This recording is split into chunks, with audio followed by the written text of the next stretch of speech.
WrestleMania 39 is this weekend, and I'm really looking forward to it. It's crept up a little bit. It doesn't feel like a WrestleMania week used to. Now, part of that is because I would have had WrestleMania week because I used to run pro wrestling parties with Low Blows be a huge week in the calendar. Would have been one of my biggest weeks of the year because that was my business and that's what I did. It doesn't really feel that way anymore, and I'm not sure because I'm so biased in my own experience if that's because of WWE and the build-up, or if that's because of it's just not it's just a different time for me not running parties. I am looking forward to being able to just go to a WrestleMania party. Our old pals at Buskers on the Ball have decided to go out on their own with our full support, by the way, and I encourage you to check them out yourself and come have pints with me because I'm actually able to do so instead of running a night myself on the Saturday of the two nights. So this Saturday in Buskers on the Ball, they're going to be showing WrestleMania. I think they have drink promos, food, the usual. If you enjoyed it with us, you're going to enjoy it, I'm sure, there too. I think, though, when we do dig into it, and I have done as well to kind of prepare for this segment, I think it will be, for the second year in a row, a weekend that delivers. I'm actually really positive about it because I think they put together a card with a lot of well-built matches and a lot at stake as well. So what I'd like to do now is I'd like to kind of dig under the hood, and I'd like to fire off some quick picks and thoughts about some of the biggest matches lined up. And we'll start, I suppose, with no idea yet. I'm recording this nearly a week beforehand. So with no idea yet what nights each matches are on, I guess a good place to start would be, we'll start with the matches with Irish interest. And there are some big matches with big Irish names attached to them. First up, the Intercontinental title is up for grabs in three-way with champion Gunther defending against Sheamus and Drew. I've been tweeting about this on the Low Blows Twitter page for the past while, where I get a real kick out of every WrestleMania. They'll always find a match where there needs to be three people involved, either just to get someone involved or just because you can't have leave one person out of the feud or whatever, or they need the belt to be involved too. But every year, what they end up doing is they end up acting like there's no way that this match can't involve two people. And like, they've invented the concept of three ways. And this has been going on for decades now at this stage. It happened again here where like Sheamus and Drew fought to a draw in a battle royale, I think it was a few weeks ago, and then two refs are holding both hands up because their feet touch the floor at the same time, and everyone's like, what are they going to do? And it's like, it's going to be a three-way, we know. And then the next week it's like, how about we have all three people? And then Gunther's like, what? I don't need to be pinned. And it's like, yeah, exactly the same as every other three-way that's ever happened at WrestleMania. But in spite of the kind of clunky and kind of hokey build, I have to say it's one I'm really looking forward to. On a personal note, back in the day when Sheamus and Drew were both in Irish Whip Wrestling, I would have shared the ring with them a lot of times as the referee, as they would have had kind of a legendary feud of singles matches that they kind of even allude to in promos in the build up to this, and we'll talk about quite openly in a lot of their WWE kind of interviews and so on. So getting to kind of share the ring with them and then seeing that now be kind of transported to a stadium show in SoFi Stadium in LA, which I was in last year actually, at an NFL game, a beautiful stadium, huge stadium. So seeing them go from like the Balbriggan Community Center to that, I'm going to get a kick out of it. The match, I think, is going to go the Irish way as well. I think this is the big build up to this has been Sheamus trying to get a Grand Slam, the one title he's never held in WWE, the Intercontinental Championship. I think he's going to do that here to set up a singles feud for the belt with Drew and free up Gunther to move up, which has been on the cards since his amazing performance at the Royal Rumble. Speaking of Irish success stories, we'll have Finn Balor, our own. He's bringing back the Demon for his Hell in a Cell match against Edge, which has kind of been a build-up that's been almost a year in the making now, as a result of Edge being kicked out of the stable that he formed, which Balor now leads.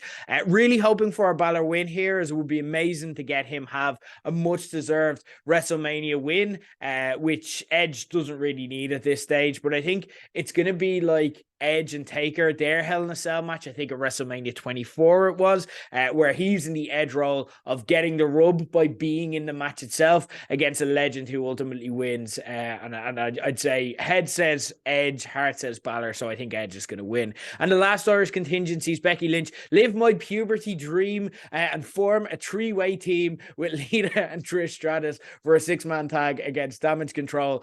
This is a no-brainer for me. It's Team Becky all the way. Feel good moment. Trish and Lita get to celebrate together at WrestleMania. It's going to be amazing. We're going to stick with the women's title matches for now anyway. And I honestly don't see any case for Asuka beating Bianca Belair for the Raw women's title beyond just switching it up for the sake of it because Bianca's held it for a long time. I don't see what they're going to do with Bianca, but she's someone that I think they're going to build their future on. And again, like you could even look at a unification match with Rhea Ripley, whose their career has kind of constantly been attached to one another. So I think there's more options there with Bianca than there is with Asuka. There's a lot of talk though around Rhea Ripley versus Charlotte for the SmackDown Women's Championship main eventing night one, and I get that, but to be honest, I'd much rather see Rhea get crowned in a statement squash match win. And like I think that's going to happen regardless. I think Rhea's winning and walking out with the belt here. I don't think there's any doubt in that. But I think, to be honest, the squash match thing is more my heart than head speaking. And I think they probably will end up main eventing on balance. Put the house on Rhea to win, like I said, and don't rule out the possibility of Charlotte leaving her boots in the ring because it just feels like we've run out of road for Charlotte, at least in WWE. I can see her kind of finishing up with them relatively soon. I don't know what else you have Charlotte for. What else is there for her to do that she hasn't done already beyond continue to get paid? So yeah, I think that's Rhea's winning regardless, but that's something that if I could bet on it, I bet on Charlotte maybe saying goodbye this Sunday or Saturday. Part of the reason I don't want Rhea and Charlotte to main event though is because I would absolutely love to see, I think it'd be for the first time ever, the tag team championships be in the main event. As I used to be a pro wrestler for anyone who doesn't know, and I was also a tag team specialist. I love tag team wrestling. I would love to see the main event of night one be a tag team match, and I think they deserve it for Sami Zayn and Kevin Owens against the Usos. And I know there's a lot of debate. I'm involved in some of it myself, saying that Sami should have won the belt against Roman Reigns last month at Elimination Chamber. And I do get it. Like, on an emotional level, I'd have really loved to be able to pop and celebrate Sami winning. I think he deserves a title run for the work he's done over the past year to make this feud and make himself so hot when it was not on the cards and it was not in the plan for anyone, but he's gone out there and done it.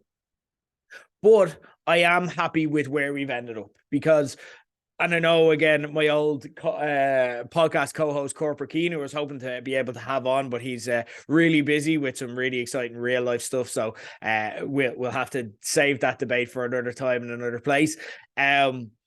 But I've been having a back and forth debate with him for months where he's like, this is about the belt. And I'm like, no, he's not Sami Reigns. He's Sami Uso was his nickname when he was in the bloodline. It was always around him and Jay having tension with each other. And I think this is the match. I think it's been about Sami trying to find a family of his own, trying to find an identity where he doesn't have to be a cheating little shit. He doesn't have to be kind of going out. He doesn't have to be looking for conspiracy theories and blaming everyone else for his losses. And this is kind of the culmination, the full circle of Sami's character arc that he's been on, where it's about finding family. It's about accepting himself for who he is. It's about accepting that he is enough and being accepted by people who've always been there and cared about him as a person and not wanted him to be Sami Uso or anything else as he's been trying to be for the past while. And that obviously is his longtime best friend, Kevin Owens. I think it's an excellent old school wrestling story. And I think it would be amazing if they, main event at night one. And I know people are like, yeah, but he still should have been wrestling for the belt because it's the biggest story and it's what everyone loves.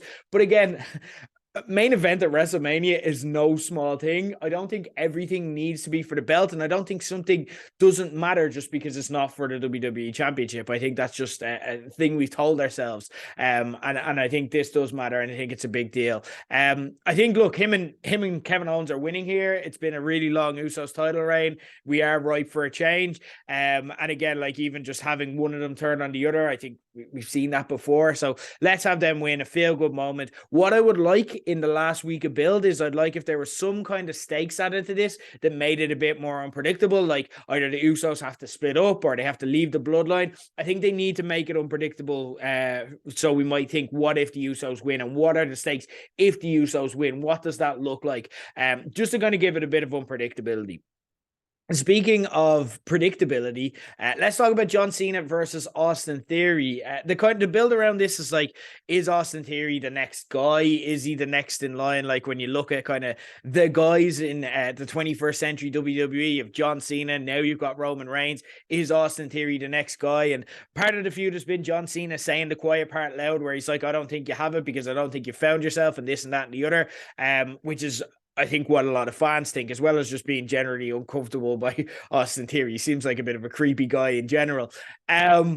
If this was just a straight singles match, I'd say they'd swerve us, because again, we're all expecting Austin Theory to get the rub here by beating John Cena. But I'd say they'd swerve us and give Cena the legacy win. But the fact that it's for the US Championship, I think there's a 0% chance John Cena is going to stick around and defend the belt in mid-card feuds. So I think Austin Theory is winning here. But yeah, I don't know how mad I am about that.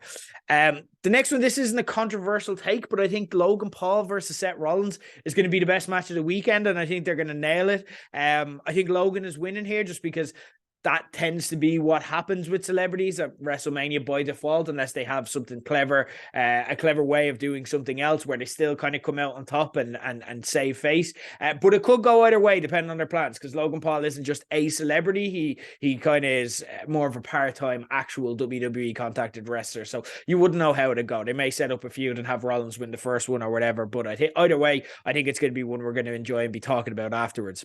A feud that I can't say that I've been totally wrapped up in, but a match that I'm really looking forward to is Dominic against Rey Mysterio. And I think this match has the potential to be a cross between classic family versus family matches, like Vince versus Shane McMahon at WrestleMania 17, kind of crossed with Rey Mysterio against Eddie Guerrero, the latter match that involved Dominic when he was a child. I really hope they don't try and have a wrestling classic. We have the likes of Rollins and Logan Paul for that. There's enough on the card that's going to be like a good wrestling match. And I think I really hope they just like tell a story here and embrace the melodrama of it all. We saw, for example, their families, they got them involved on the last edition of SmackDown, where Dominic, what made Rey Mysterio finally agree to fight Dominic was he was berating his mother and sister. I'd love to like get them involved. Why not? Let's go full melodramatic WWE style in the same vein as the matches I discussed there. And if they do and they script it well, I think what is probably going to be Rey Mysterio's last match, considering that they're putting him in the Hall of Fame at the weekend, I think he's going to go out on a high. Last but not least, Roman Reigns versus Cody Rhodes for the WWE Universal World Championship, our weekend's main event. If you follow the Low Blows Twitter, you may have seen I've shared my theory beforehand on why I think that in spite of everyone thinking it will happen and every sign seeming to point this way, I don't think Cody is going to walk away the champion at the end of this. There's a few factors at play here, so let me kind of share my theory if you haven't seen it yet. First off, WWE is in a sale process, okay? So I think they're looking at the likes of Saudi Arabia, Disney, Comcast. They need a mainstream name at the front, at the headlines. And when you weigh up the two of these, it's not even close, to be honest. Cody does have a following, but the following are already probably watching. And again, I don't think Cody necessarily brings in outside people. I get that he had a reality TV show, but I don't think TNT were upset by him going to WWE and having to cancel that. Put it that way. I don't think it really moved the needle in the same way that when you consider Reigns has been in movies in the Fast and the Furious series, that's a different level of notoriety. He's related to The Rock. He's a character in the Young Rock TV show. Reigns just kills him on all levels there when you think about who they need to have as the face of the company. Plus, it's also been a historically long title reign, which you can't just hotshot onto other people. And this is why I actually argued for Sami Zayn not to win the belt last month. Because again, in a normal title reign, yeah, give it to him. He's really over. It'll get a really huge pop. You can reverse the decision. It's no problem. But Reigns' title reign has kind of ended the WWE careers of the likes of, Daniel Bryan. He also kind of kills The Fiend, Braun Strowman. He killed monsters throughout this reign. Cesaro as well. Shinsuke Nakamura had a bit of a comeback. Reigns killed him. This reign has eaten up a lot of other people, and that's fine because it's been able to hold its own at the top of the show and be interesting enough. But with that responsibility, you need someone who's going to be the next star. And the next in line, we were saying there, John Cena, Roman Reigns, question mark, question mark, question mark. I really hope it's not Austin Theory. I don't want that. But I also don't think it's Cody. Cody is the future. And I did the research here. There is literally 36 days between the two of these people in age. Reigns is literally a month older than Cody. They're the same age. They're 37. And neither of them are old. And Reigns doesn't need to retire or end anytime soon. Also, as well, I think they telegraphed this exact moment of Cody coming back, winning the Royal Rumble, winning the championship. They've told us every single step of this since Cody jumped to WWE from AEW a year ago. For me, that's too obvious, and here's why. Cody is obviously a Rhodes, the son of Dusty Rhodes, and the Rhodes legacy isn't about them winning the championship. It's about them getting close to the championship. Dusty Rhodes, if you look at his career, he'd always get close to the championship, and then at the very last moment, have a moment ripped away from him, and it would build and build and build, and he'd have several attempts, and then eventually he'd get the job done in the end.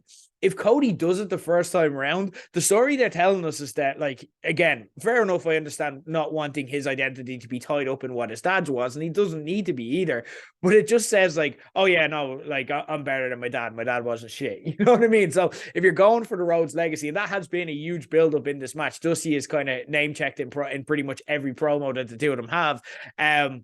Again, you can't really have Cody just be the guy who, like, wins it the first time, and it's something his dad would never do.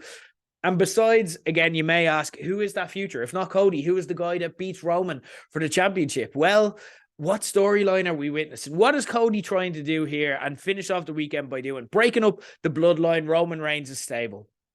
That's the story that is overarching WWE right now. They're kind of tearing apart at the seams. And here's the reality. The next Roman Reigns is right there. He's been there all along. Solo Sikoa standing beside him, the young gun being groomed to take over the mantle when he's ready. And I know we can't see it yet. I know it seems like a big leap, but I want to kind of I want to talk to any WWE historians. I want to take you back to another old legendary stable in WWE, Evolution, and take you back to a moment where, again, similar to Solo, a guy called Dave Bautista was a heavy that stood beside Triple H, didn't really speak much, didn't really do much. He was just there to be menacing and kind of take people apart for Triple H, until there was one moment where the two of them were in the ring. Triple H has the belt in his hand. Batista's holding his hand up, and then Batista just turns and looks at the belt. And imagine that with Solo and Roman. And there you have it. You have your star. Paul Heyman, decides he's going to dump Roman. He turns on him with Solo as the guy who's unstoppable. And then that's the guy who takes over and is the new Reigns. Literally the new Reigns, the younger version, the progeny, the guy that can hold it together for the future. But having said that, I've probably overthought the shit out of this, and Cody's going to win. They've been telling us that. They've been pointing towards that. Every sign says it. The bookies say it. Everything looks that way. So yeah, Cody will probably win, but I'm going to stick with my theory, and I'm going to go down with this ship until I'm wrong, and then I'll admit I'm wrong when I do. Anyway, that's all the wrestling talk. I hope you enjoy it. Again, I'm going to be in Buskers on the Ball to celebrate. I hope you can join it and have a pint with me. It's been too long for anyone who used to come to the party, so I think with you a pint. Let's do it, and let's enjoy it together. And I'll actually be able to enjoy it as normal instead of running the whole thing. So I can't wait. Looking forward to it on Saturday night, and then getting to have the old WrestleMania home on Sunday, the best of both worlds.